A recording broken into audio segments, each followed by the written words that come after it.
Hello there and welcome to part 2 of Chemitree, which is behind the scenes editing and the like. Now, generally I work on this alone, but I had a friend this time to help me and we worked on it kind of half and half, and eventually he had to leave, so I had to do everything on my own.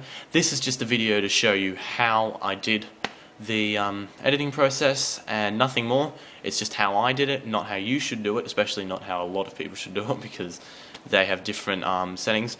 By the way, before we begin, generally I start off by getting rid of background noise in Adobe Audition, so just to tell you guys that, just to get that out of the way.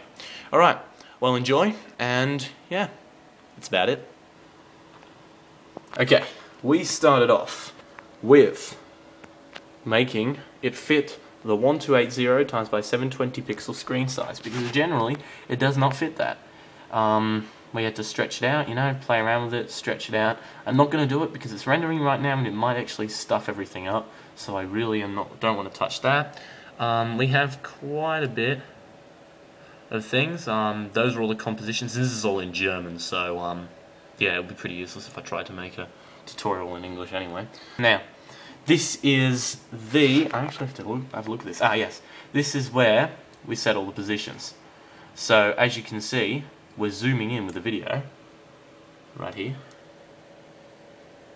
and moving it a little, so it would actually fit the most onto the side here with the other video. It didn't work out very well, as you guys will evidently see, but I think it wasn't too bad. I mean, we tried it. Yeah. Alright, composition 4, this is the big one. Alright, this is the bullet. Alright, if we go all the way back here. Alright. The bullet actually gets larger and thicker. I did this purposely because I thought it looks a lot better like this than it does really thin. Alright, there it goes in and then it just disappears. It would have been a lot cooler with a shadow, but you know, can't do everything. Next time I'll put a shadow in, guys. Alright. Composition 5. This is all in German. Now this is where we got the bullet itself to step away from its green screeny nature. I think. Yes, this is the one. As you can see, I used Keylight. Very useful. And since it is black, you guys are probably wondering why it actually worked. And if we look down to here, there we go. It's transparent. The edges, unfortunately, are very, very crooked. They're not in the video. And the reason for this is after Keylight, there's a lot of Keylight tutorials. I'll actually put one on, the one I learnt from. So you guys, if you want to do stuff like this, you know, you can do that. Keylighting, it's a very confusing process and I don't want to go through a tutorial now. If we look at this, go down to, I think, screen gain. I'm not exactly sure. No, that didn't do anything. No, that's not it. Haha, screen pre-blur. And I set that all the way up to 20. Of course, and we had some masks for the actual bullet muzzle flash. Now it looks like this, pretty average as you can see right there, and right here. That's where we put the light, but it works. If you watch it in real time, it works quite well.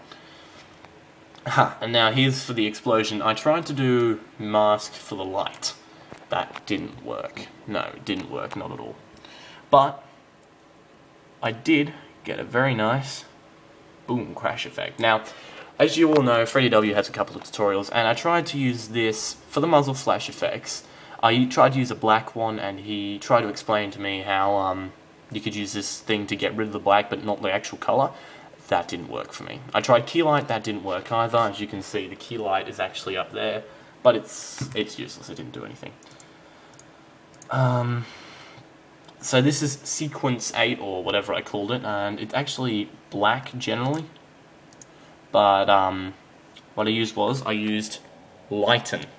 Lighten gets rid of all the black and lightens it a little bit, but in this case I think it worked quite well because it's more bright yellow, it's more fiery than it would be generally. As you can see, it's more reddish right here. And yeah, that's how we did that.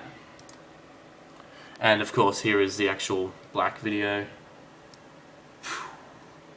And as you notice, that's sparks, so that's actually meant to be fireworks.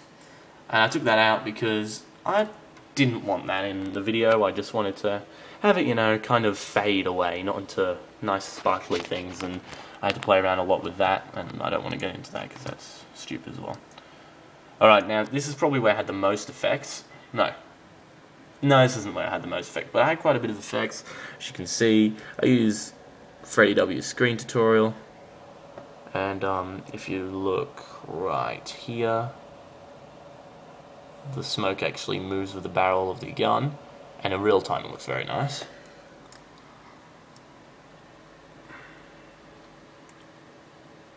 There, it's more key lighting and more key lighting.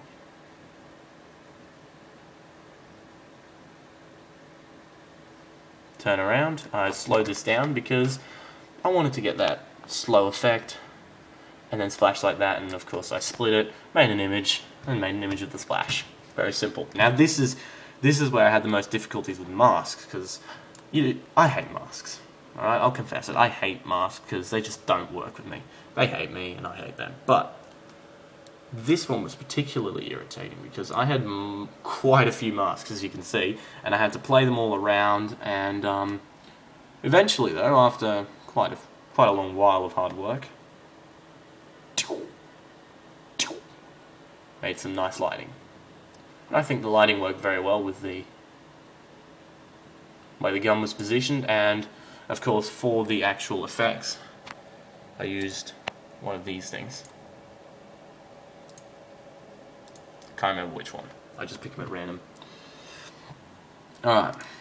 Composition 12, and this is how I do all of my, now I do anyway. I used to try to line up with the video and it would always load up one bit and then load up another bit. As if you've watched the video, you'd know that.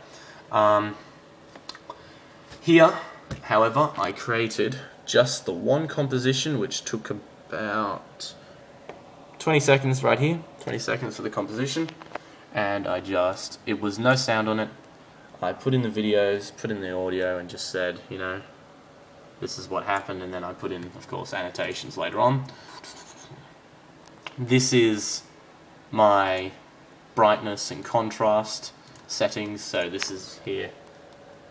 If you check this, that's my brightness, that's my contrast. So I set it to, had a look at it, it looks brilliant. There's basically no color correction involved because this is not a COD montage, it's just a video, you know. You don't need many effects and lighting effects and all that stuff because that looks really out of place in a normal camcorder movie. Now let's see if our rendering is completed. Oh, no, we're not very far away.